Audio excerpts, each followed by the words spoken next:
Unplugged and Uncut. What is up, everybody? Welcome back to Unplugged and Uncut. You're live with your boy Unique.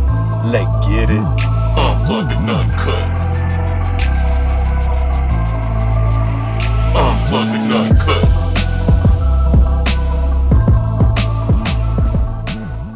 What is up, everybody? Welcome back to Unplugged and Uncut. You're live with your boy Unique, and today I want to get into the NBA having a San Antonio Spurs problem. That's right, this squad is looking real scary. We're going to get into that and a whole lot more. However, before I get started, if you haven't taken the time to hit that subscribe button, make sure you do. I'm giving away a PlayStation 5 at 50,000 and 100,000 subscribers. That's right, you have 2 chances to win. All you have to do to be entered to win is be an active subscriber and leave comments in the comment section. But without further ado, let's get into this San Antonio Spurs squad looking real scary. Number 1, this team is locked and loaded. This team is ready for now and the future. That's right, the present is looking lovely and the future is looking brighter.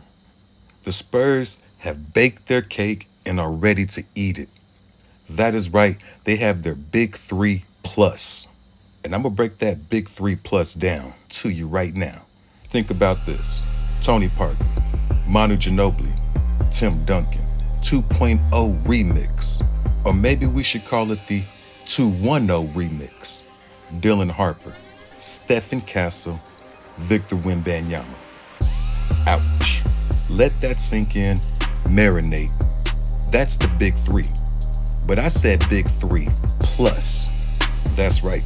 What about that 1999 San Antonio Spurs squad that was loaded with super vets such as All-Star David Robinson, Avery Johnson, Sean Elliott, I Up You, De'Aaron Fox, All-Star, super vets, Harrison Barnes, Luke Cornett, stars in their roles. That's what I mean by big 3 plus. That's what I mean by having their cake and eating it too. And that's why this team is scary. Yes, sir. That's just one reason. What about number 2? This team is loaded with trade assets, from players to picks. Let any superstar become available that the Spurs feel fits their team, their timeline. They have the assets necessary to win any type of bidding war. But you don't just have to trade those assets, because that means you have a team full of good players on good contracts. And that means you have picks that you can use for the future if you choose not to trade those. So you don't have to trade, but you got the option if you want to, which makes this team scary for now and in the future. Number 3, and I'm just getting started and warmed up, guys, because it's about to get real Halloween spooky up in here. Victor Wembanyama, the man, the myth, the alien himself. Defensive Player of the Year. That is overdue. The man has been the best defensive player in the NBA for a few years now. In fact, since he entered the league. He should have won it as a rookie. Spurs didn't win enough games. He should have won it last year. He literally led the league in total blocks and blocks per game. But because he did not hit that 65 game threshold, he couldn't get the award. But believe me, it is overdue. But that's just defense. This man is literally a two-way force of nature. And do not be surprised when he is garnishing and earning MVP votes this year.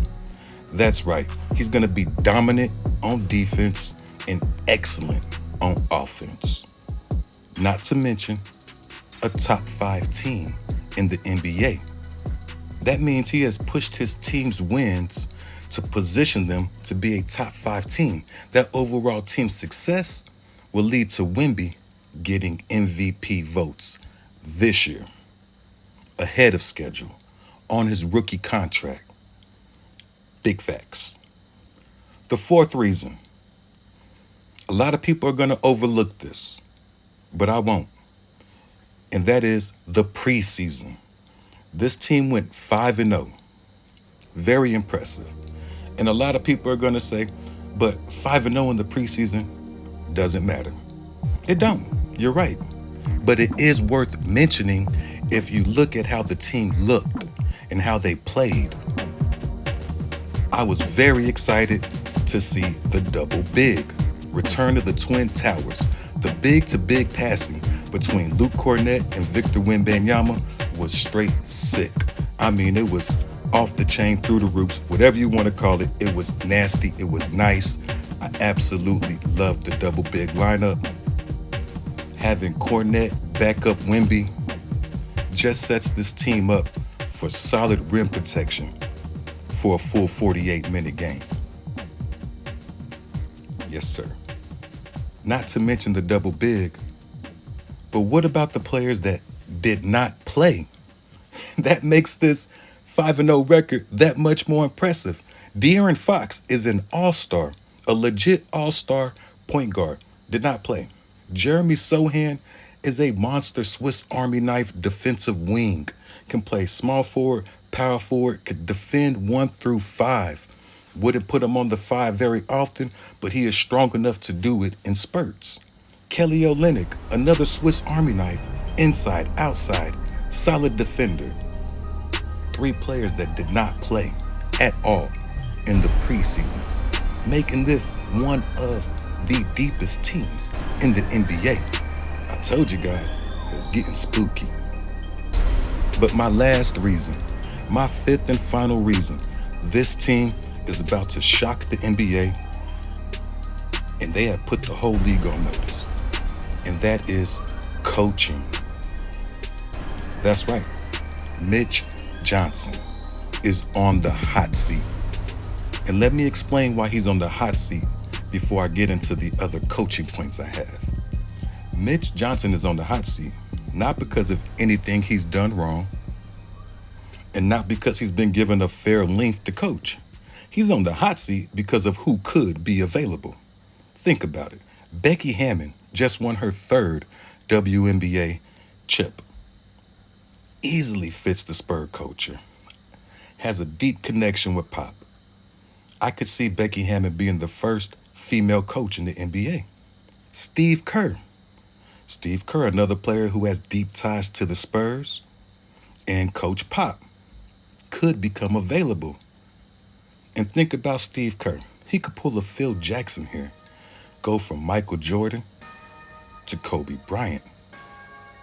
Steve Kerr. Steph Curry to Victor Wembanyama.